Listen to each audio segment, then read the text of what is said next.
Hai semuanya, podcast ini gue hosting di First Story. Apa itu First Story? Jadi, First Story itu adalah platform baru palu gada buat lo semua yang baru memulai podcast atau yang sudah mempunyai podcast. Lo bisa mengupload episode terjadwal, mendistribusikan podcast lo di seluruh platform podcast favorit, dan share podcast lo tanpa ribet menggunakan fitur F-Link yang menampilkan semua link platform serta link sosial media podcast lo. Selain itu, customer service-nya luar biasa support banget karena berisikan podcaster-podcaster berpengalaman. Selain fitur-fiturnya yang super lengkap dan mudah untuk digunakan, dengan First Story Ads, lo bisa mengakses monetisasi yang mudah dan bisa langsung dicairin tanpa ribet, tanpa biaya tambahan, 1000% gratis, tis. Kapan lagi bisa ngasilin cuan dari karya podcast lo? Tunggu apa lagi? Gunakan First Story sekarang.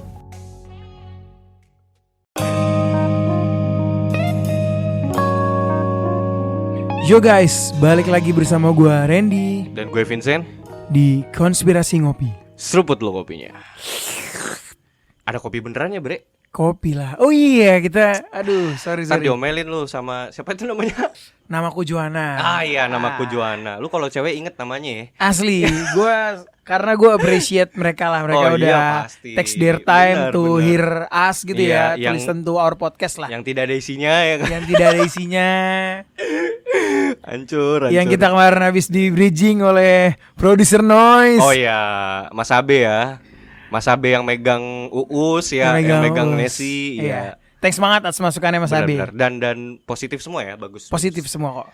Oke, today kita mau bahas apa nih, Bre? Kita mau lanjutin episode kemarin lah. Kemarin kita sempat ngebahas perihal AI, Ya. what happens in the future gitu ya. Ya. Dan solusi yang ditawarkan oleh Elon Musk supaya kita bisa setara dengan AI itu memakai Neuralink. Neuralink itu kan teknologi yang menanamkan chip di otak manusia kan? Yes. Anjing. Wah, ini gua kebayang sih, ini pasti masa depan bakal jadi kayak zombie apocalypse, Bre. Anjir. Dan bisa jadi hidup lo akan berada di dalam genjutsu. What? Yes, of course. Madara Uchiha? Iya. Nah, tapi sebelum itu, Bre, gue mau ngebahas dikit nih tentang beberapa teman-teman yang udah beli episode VIP kita kemarin dan komentar di situ. Yang cukup menarik ya. Ini salah satunya dari Nugrahaning. Jujur gue sih nggak khawatir sih kalau tergantikan sama kecerdasan buatan, karena kecerdasan buatan hanya menggantikan pekerjaan orang-orang cerdas. Dan untungnya gue nggak cerdas kayak gitu. Tanggapan lo, Bre? Oke, tanggapan gue. Sorry gue nggak setuju dengan komennya Nugraha. Boleh. Iya, karena memang sekarang balik lagi kalau dia bilang hanya untuk pekerjaan orang-orang cerdas. Let's say kalau orang cerdas itu engineer or something lah ya, atau mungkin yang desain grafis segala macam. Gitu ya. Apa ya? Menggunakan analytical skill kayak gitu-gitu loh yang. Oke. Unfortunately enggak lagi. Karena di JD China ya. JD China itu dia sudah apa, sorry? JDID China. Oh, oke. GD China berarti GD ya. China, oke. Yes. Oh iya, GD China. Nah, mereka di ini gudangnya itu apa logistik berarti ya? Logistik. Oke. Logistik. Mereka di gudangnya itu mereka udah mengadaptasi semacam kayak smart teknologi. Jadi untuk kalau di Indonesia tuh gue pernah kerja di satu perusahaan logistik ya, kayak Lion Parcel gitu ya. Kita mau ngesortir barang itu kita manual, Bro. Manusia. Oke. Jadi ketika ada paket, ini paketnya misalnya ke Makassar, langsung kita masukin ke kotak yang destinasinya Makassar, baggingannya. Nah ini automatically using robot. Jadi dia kayak pakai semacam apa namanya tuh, conveyor itu kayak semacam langsung ngedetect by barcode or something. Jadi kayak langsung kepisah. Oh, jadi dia ngesortirnya by ini ya, apa tempelan dari barcode itu ya? Yes. Oke, tapi ini robotnya bukan robot tangan robot, bukan? Oh, bukan. Cuman mesin aja gitu mesin. Kan? Oke, jadi dan itu udah menggantikan peran sorter. Jelas. Dan berapa sorter di situ? Katakanlah ya, satu gudang itu 15 orang, benar nggak, Bre? Yes. Ada nggak lebih sampai?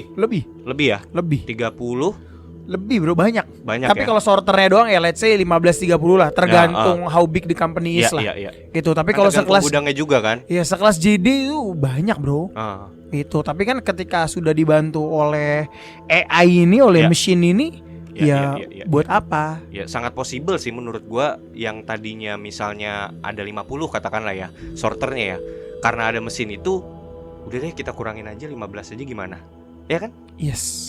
Kan? Kalau 15, kalau cuma satu. Nah, berarti kan artinya ini bukan cuma pekerjaan orang cerdas, Bre. Pekerjaan kasar sekalipun tergantikan, Bre. Iya. Ini bener, menurut gue ini banyak sektor loh yang kena dampaknya gitu. Jadi menurut gue sih enggak ya, Nugrahaning ya gitu. Terus Adip Satrio di sini ada komentar juga di bawahnya. Dia komentar lagi. Gak juga sih, Bro. Bayangin aja pekerjaan-pekerjaan sederhana yang di pabrik diganti robot yang ditanami AI.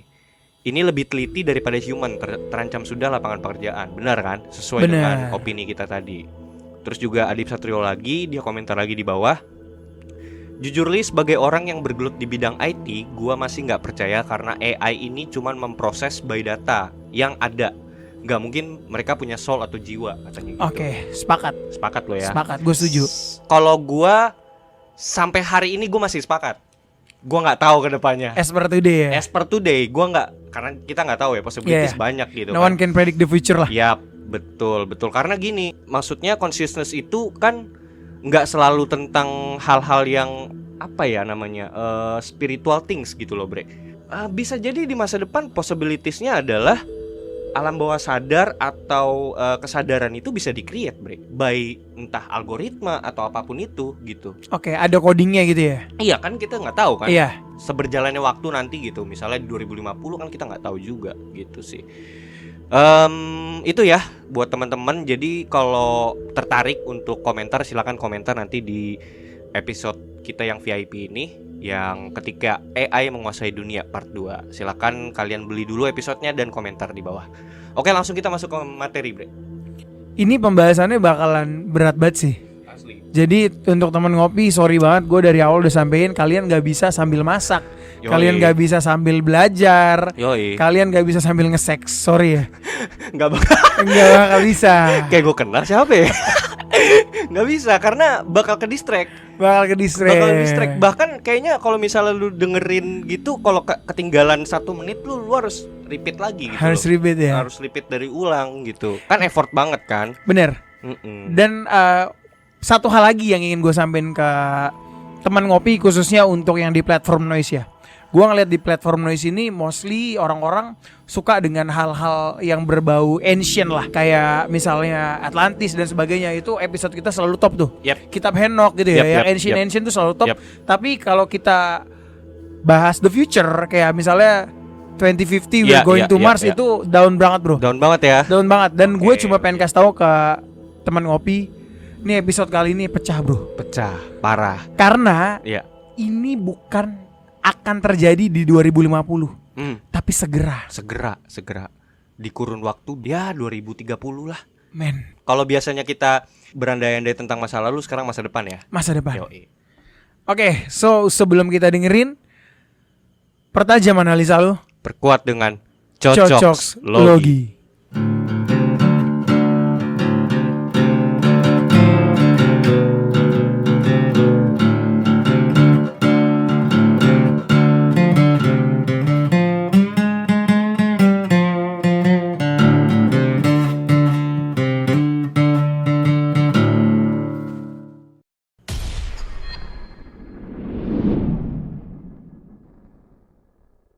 Oke, Bre.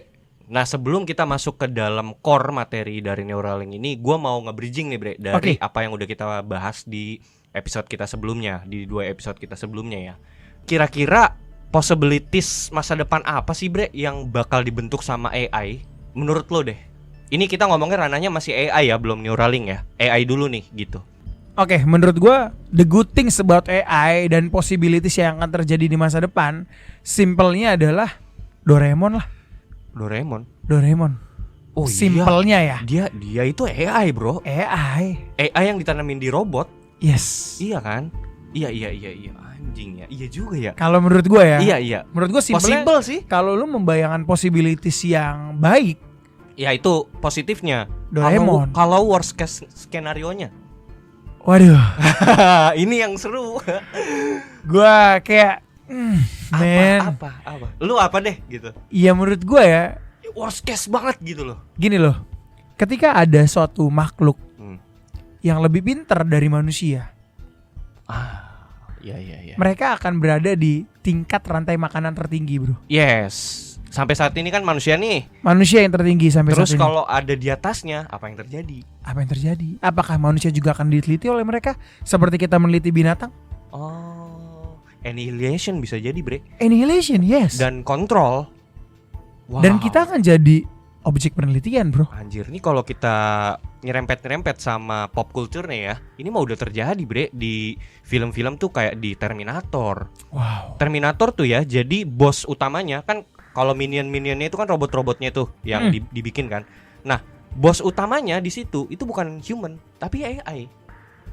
I see. AI. Jadi bos ternyata utamanya, raja terakhirnya itu AI. Dia Wow. dia nge-produce robot-robot itu yang tadinya ya mungkin kalau orang-orang nonton itu di awal belum tahu premisnya, dikiranya itu orang yang kontrol gitu. Tapi ternyata pas gua telaah lagi, anjing ini mah AI, Bre. Jadi AI yang kontrol itu semua gitu loh dan menguasai dunia. Dan nama AI-nya itu Skynet. Wow. Skynet. Skynet ya. It's like neural network Iya. kayak gitu. Gokil ya. Itu padahal Terminator film lama loh. Iya, gue nggak tahu sih 80 apa 90 gitu, gue lupa. Sorry, correct me if I wrong. Schwarzenegger tuh. Iya, Arnold Schwarzenegger kan? Iya. Yang itu yang awal banget itu. Iya. Anjir, itu film lama aja udah can predict the future like that. Nah, ini menarik nih, Bre. Sebenarnya kan kebanyakan masa depan yang terjadi itu adalah sesuatu yang udah terjadi di film nih. Ini kalau kita mau ngelihat dari sudut pandang kita, sebenarnya si masa depan itu yang terjadi demikian atau memang sengaja dibuat demikian karena film itu, Bre? Menurut lu gimana, Bre? Kalau menurut gua they create the future lah. They create the future. They kan? create. Jadi seolah-olah dia kayak ngasih trailer nggak sih? Ya, Iya nggak but sih? Ah, tapi iya. gue yakin itu udah ada blueprintnya, bro.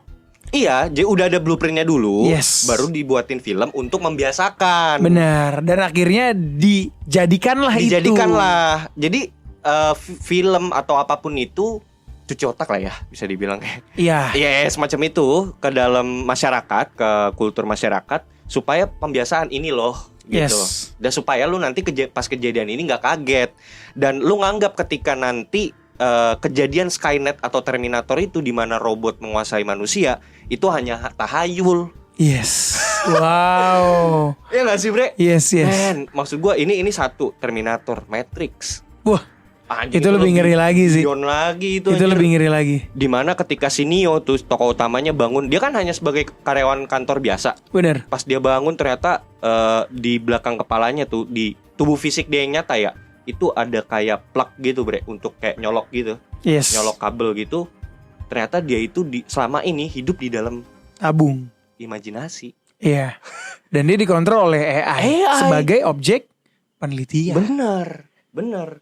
Gila coy, gila. Ini ini kejadian sih. Dan kalau mau lebih detail lagi tadi soal pekerjaan yang udah kita bahas di awal ya, pekerjaan yang terdampak dan tidak berdampak tuh apa aja, Bre? Kita bisa telusuri nggak? Menurut gue semuanya berdampak sih. Pekerjaan low level ya. Low level, driver, Ya. ya. ART, ART apa sih? asisten rumah tangga. Ada loh teknologi yang ini, misalnya kita mau mati lampu pakai suara doang. Udah ada. Udah ada. Udah gitu ada. kan? Oh. Itu dari tahun 2017-18 udah ada. Misalnya nama AI gua nih, misalnya nih nama AI-nya misalnya Inem. Inem, wash our cleaning, cuci Yeah. baju lah gitu. Udah langsung nyuci baju gitu kan. Bisa. Anjir. Jadi, sebenarnya you name it aja, lu pekerjaan apa yang lu berpikir akan ada. Sekarang kayak misalnya kasir udah banyak sekarang yang nggak ada kasirnya. Iya. Jalan tol, Cuman naro ini aja, barcode aja udah. iya, jalan tol juga udah nggak ada yang orang-orang standby. Oh iya. Kayaknya udah implementasi belum sih kita? Udah implementasi. Kalau udah nggak ada. Jadi kan saat udah dari tahun 2000, sorry correct me if I wrong ya, 2020 2019 ya, itu udah pakai e-toll semua kan. And then sekarang mau diaplikasikan yang kayak lo pakai satelit, lo udah nggak usah pakai e-toll. Kendaraan lo nanti lewat, lo langsung kedetek, lo langsung kepotong saldo lo. Udah nggak ada gardu pintu itu dong? Iya, nanti nextnya. Iya, ini lagi tapi in project. Oke, tapi berarti nggak ada gardu pintu itu? Nggak ada. Wah anjing, hilang lagi Pak pekerjaan orang Pak. Emang at the end udah nggak ada bro. Jadi kayak nantinya security or apapun itu ya, you name it lah. Intinya manusia nih udah mulai kekurangan untuk pekerjaannya itu bre. Nah itu untuk yang pekerjaan yang terdampak bre. Nah kalau yang nggak berdampak tuh apa? Pekerjaan yang nggak berdampak. Yang nggak berdampak, pendeta. Iya lagi anjing paling bener itu. Kan lu gak mungkin dikotbain sama AI anjing. Ya kan? Bener gak bre? Anjir. Sorry ya maksudnya tausiah gitu sama AI kan gak mungkin bre. Bener. Iya kan? Kayak nah jadi paling benang merahnya yang bisa gue ambil adalah pekerjaan yang tidak terdampak adalah pekerjaan yang mengandalkan sisi perasaan. Yes. Ya gak sih? Yes.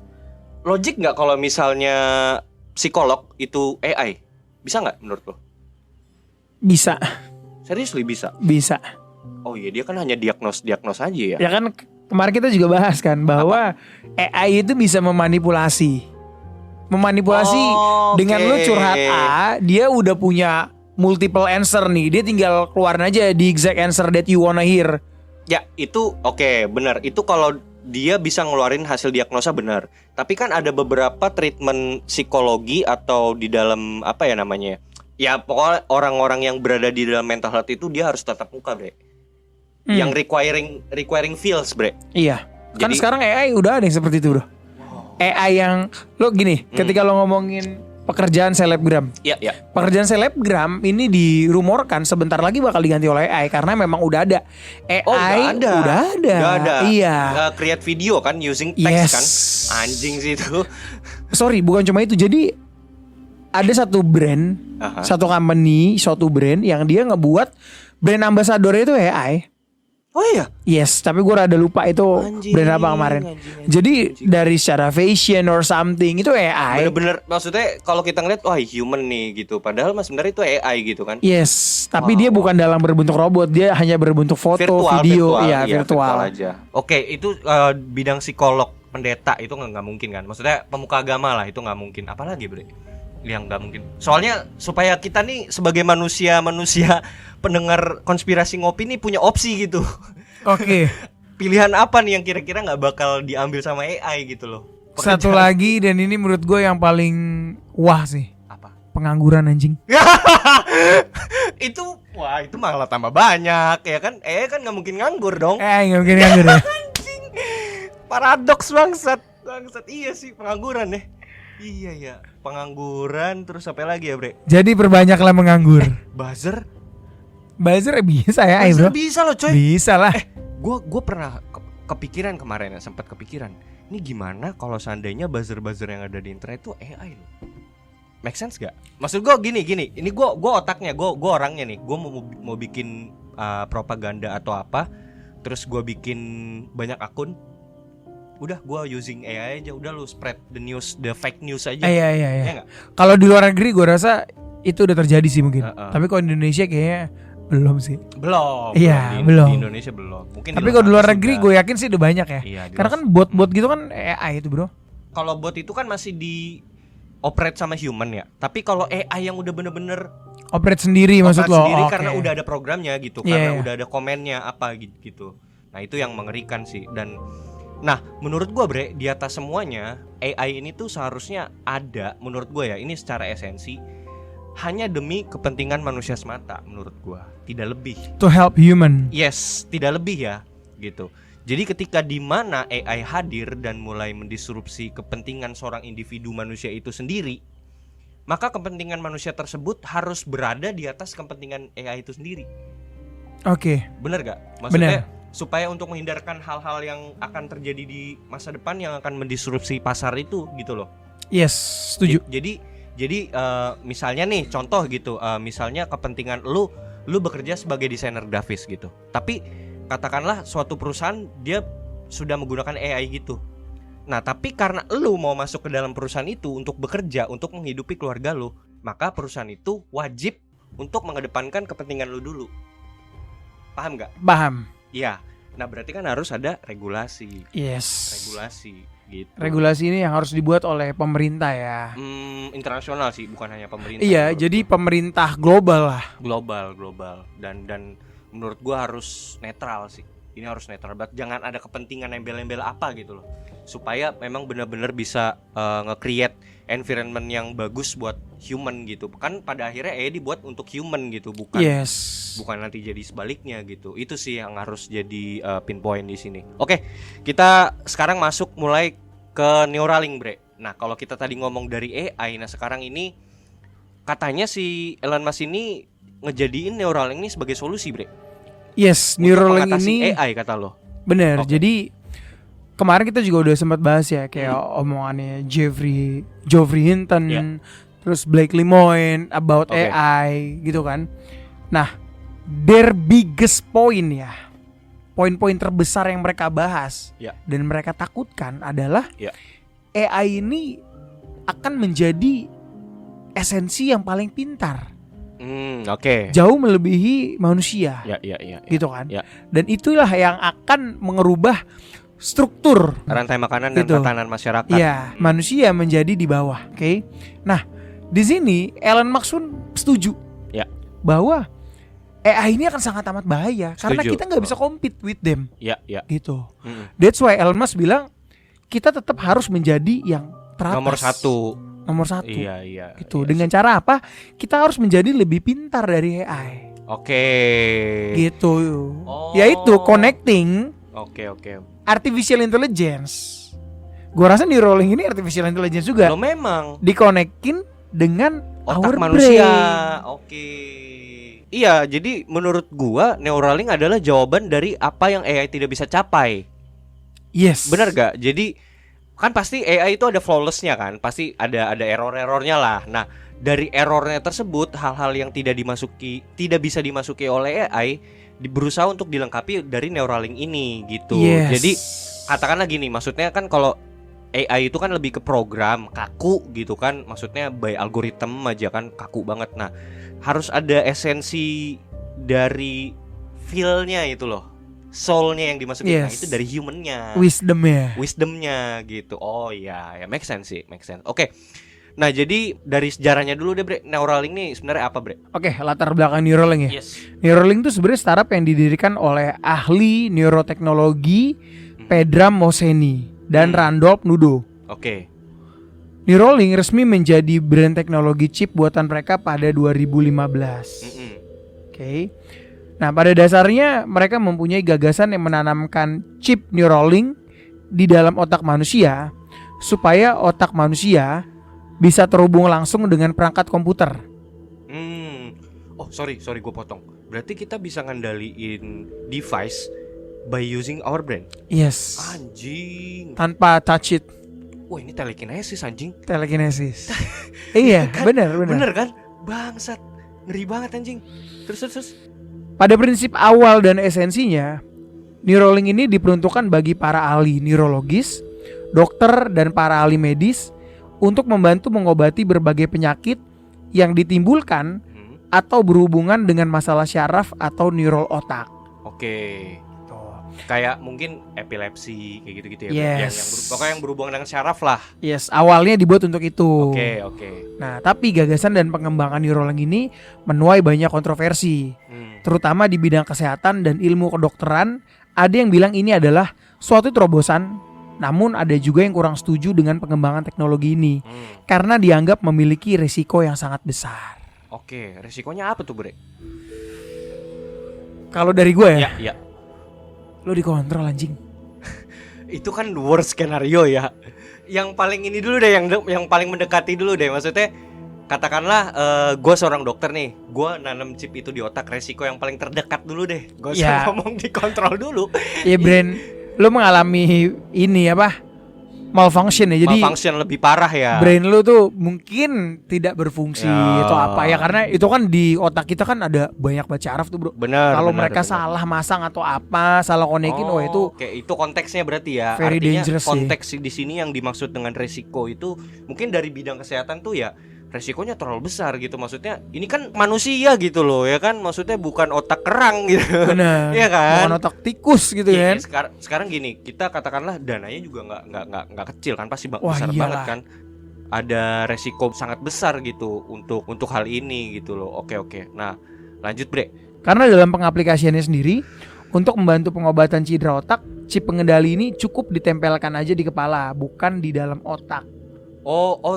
Jadi gue tahu nih. Jadi ternyata memang dokter-dokter neurologis itu udah pernah gunain teknologi ini, tapi chipnya ditaruhnya di luar Bre. Iya. Nggak usah ditanam. Yes. Sebenarnya itu juga udah berjalan dan works gitu. Tapi itu kurang. Betul, Gitu. kurang dan masih banyak flawless-nya. Iya. Gitu. Nah, Kurang dalam tanda kutip ya. Kurang dalam tanda kutip nih. kurangnya Maksudnya dalam artian kurangnya tuh misalnya kurang detail gitu.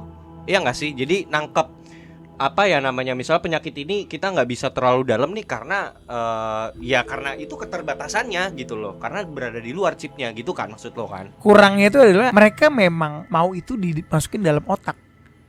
Gitu loh. Ya justru Gini. ya oke. Karena at the end of the day, esensi utamanya bukan untuk menyembuhkan. Gitu. Ini emang suka banget ini ya, berpikir negatif kita ini. Saya selalu berpikir negatif terhadap Elon Musk. Iya. Enggak, karena memang konspirasi itu kita harus punya sudut pandang yang what if, Bre. Benar. Iya enggak sih, Bre? Benar. Karena kan maksud gua ya kalau orang terlena dengan hal-hal positifnya, kita juga harus memikirkan, menganalisa apa sih negatifnya gitu loh. Yes. Iya enggak sih, Bre? High risk high return lah. Iya dong, kita Gitu. harus mikirin worst skenario-nya apa, jangan cuman keuntungannya doang. Ya keuntungan oke, katakanlah nyembuhin kanker, nyembuhin apapun itu gitu kan. Tapi kalau misalnya emang bikin orang jadi tambah parah, ya ngapain kan Bener. gitu coy, ya kan? Benar-benar setuju. Nah, gue lanjutin ya Bre. Iya. Jadi bahkan banyak investor pun yang nggak mau biayain Neuralink ini Bre. Kayak terlalu berbahaya nih. Kayaknya nggak cuan juga gue naruh duit di sini gitu loh Bre. Iya, karena kan perizinannya juga susah, Bro. Bener. Gitu. Perizinan susah. Apalagi kalau udah urusannya pemerintah kan uangnya nambah lagi kan. Benar. Pemerintah Los Santos kan. Ternyata pemerintah US kayak gitu juga ya. Iya dong, jelas. Pemerintahan mana sih yang tidak? Bahkan pemerintahan Anunnaki pun seperti itu. Iya, betul. Gigi. Anjing. Tapi tiba-tiba nih ada seseorang yang entah berantah muncul sebagai hipster ya, gue bisa bilang ya, ngambil decision atau sesuatu yang benar-benar out of the box gitu, di luar investor-investor lain Bre. Elon Musk tau-tau muncul jeder ya kan, udah sini gua biayain lo gitu. Dia ngucurin dana ke Neuralink ini gitu. Gila ya Elon Musk ya. Iya, akhirnya dia secara resmi pun jadi salah satu co-founder di Neuralink ini karena mungkin duitnya lebih banyak dia gitu Oh, kan. pasti. Gitu. Ya karena kan maksudnya yang tadi penemunya itu ya pinter doang, kayak emang enggak gitu. Benar. Jadi terkendala lah masalah Iya dana. dong, jelas. Nah, Elon Musk nih Kendalanya selalu di dana ya Bre. cuan gitu loh. Iya. Tapi ada satu hal yang menarik ya, yang menurut gua yang Elon Musk punya dan banyak orang nggak punya gitu loh. Iya. Elon Musk itu benar-benar melihat ke masa depan. Iya. That's why dia benar-benar berani untuk investasi ke perusahaan yang gak jelas, ngerti nggak lo? Betul. Karena he's not a businessman menurut gua. He's just a inventor menurut gua. Pemikir masa depan menurut gua ya. Ini kalau dari sisi konteks positif gua ngelihat dia. Oke, ya pasti namanya sesuatu itu butuh uang gitu, tapi Yes. bukan itu tujuan dia gitu loh, Bre. Dia hanya melihat ini gimana sih. Ini kalau dari sisi positif ya, gue berpikir positif tentang dia. Bagaimana sih dia ngedevelop humankind itu bisa menjadi lebih canggih setiap waktu gitu, berkembang zaman gitu. Itu sih gitu loh. Berarti ada misi. Ada misi di situ.